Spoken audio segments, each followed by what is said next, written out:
tank destroyer was the unturreted, casemate-style tank destroyer known by the Jagdpanzer term in German service, or Samokhodnaya Ustanovka in Soviet service for their own designs.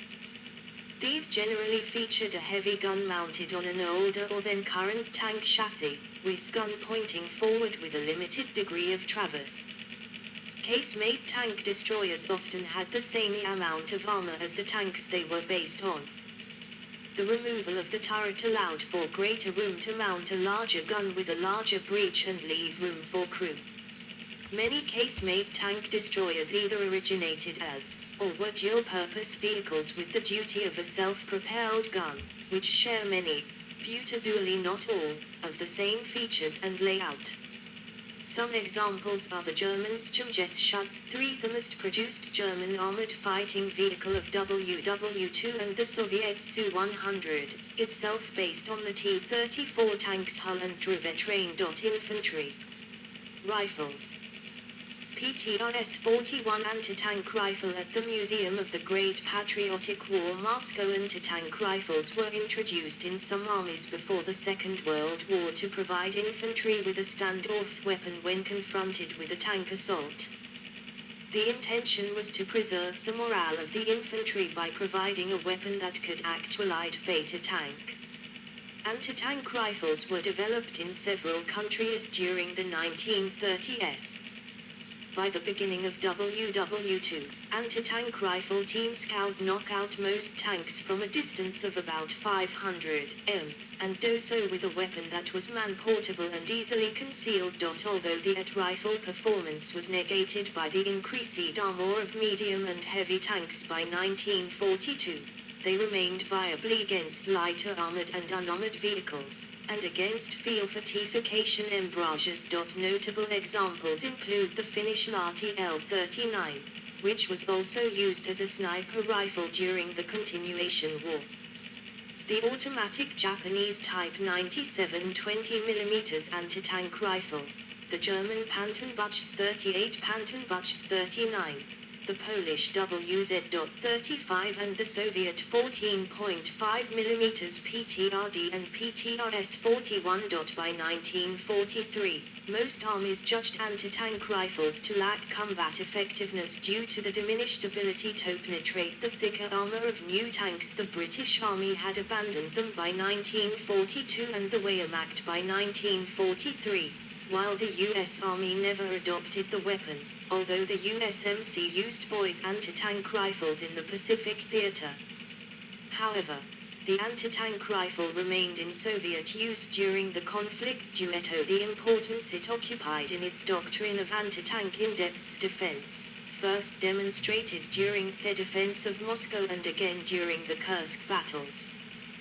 This became particularly true later in the war when the Red Army assumed an almost constant offensive, and anti-tank in-depth defensive deployments were used for protecting flanks of the operational breakthroughs against German tactical counterattacks. By firing on the lighter armored infantry and support vehicles, for example artillery tractors, the anti-tank rifle units helped to spirit the supporting infantry, Panther Grenadiers, and artillery of the German tanks, and so forced the tanks to halt at short distances from the concealed anti-tank guns, leaving them exposed to fire from larger longer-ranged anti-tank guns. PTRS-41 semi-automatic anti-tank rifles were also used for sniping, since an additional tracer round enabled rapid fire adjustment by the gunner. Although optical sniper scopes were tried with the PTRS-41, the weapons proved too inaccurate at sniping distances, 800 m or more, and their recoil too much for effective use of the scopes. Rockets and shaped charges. British PIAT. The development of light, man-portable, anti-tank weapons increased during the Second World War. Most were based on the Monroe effect, which led to the development of the high-explosive S-shaped charge. These weapons were called high-explosive anti-tank, HEAT. The destructive effect relies fully on the kinetic energy of explosion rather than the ballistic speed of the round on the damage inflicted to the armor.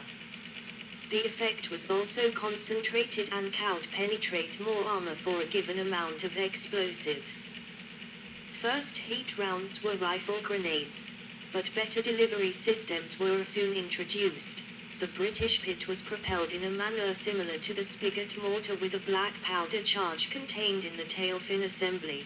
The US Bazooka and the German Panzerschreck used rockets, and the German Panzerfaust was a small recoilless gun.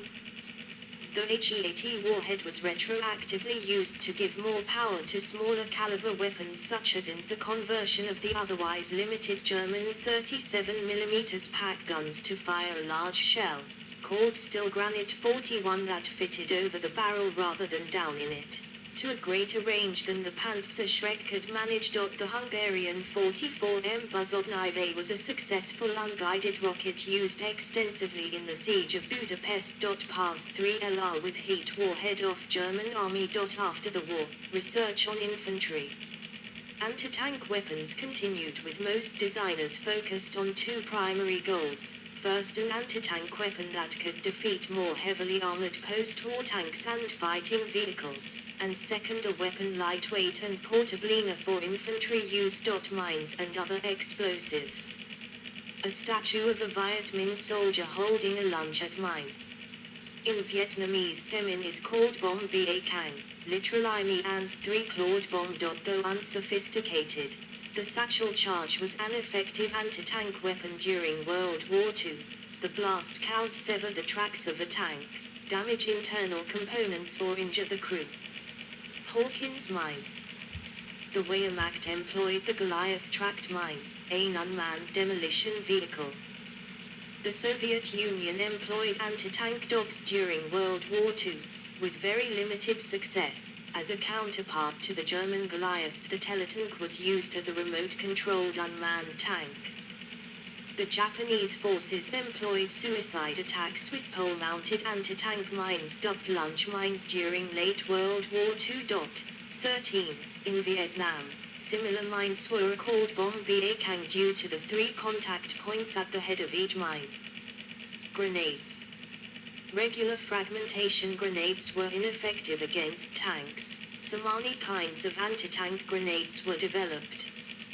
These ranged from hollow charge designs, for example, the British number 68 grenade, to ones that simply contained a lot of explosive, the British number 73 grenade.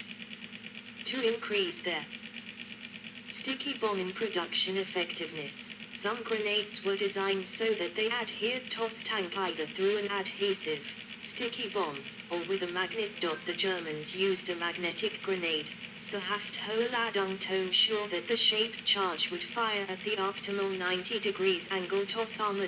There was also a special type of grenade called the Nebelham-Granaten or Blenkerper, smoke hand grenades, which was supposed to be smashed over an air vent and fill the tank with smoke, widely used by both sides in World War II. Molotov cocktails also saw much use, especially in the Winter War, early tanks, such as the T-26, being very vulnerable to them. But later tanks required a well-thrown bottle directly over the engine compartment to have any effect at all. On the whole, thrown anti-tank weapons suffered from a variety of drawbacks. In addition to the inherently short range, they required careful aim to be effective, and those that relied on explosive force were often so powerful that the user had to take cover immediately. Additionally, with hand-thrown grenades, the requirement for the attacker to get close to the tank made the attacker exceptionally vulnerable to counter-attack from the tank, typically by machine gun, or from infantry mounted or dismounted troops accompanying the tank. However, if the attacker were very low to the ground, and in very close proximity to the tank, for instance 30 feet, 9.1 meters, or less, it might be impossible for the tank crew to see the attacker. 14. Tactics. A Finnish soldier with a Molotov cocktail in the 1939-40 Winter War. Anti-tank tactics developed rapidly during the war, but along different paths in different armies based on the threats they faced and the technologies they were able to produce. Very little development took place in UK because weapons available in 1940 were judged adequate for engaging Italian and German tanks during. Yes, I need a small break. I need to go to my online banking. So I'll be back in a few minutes.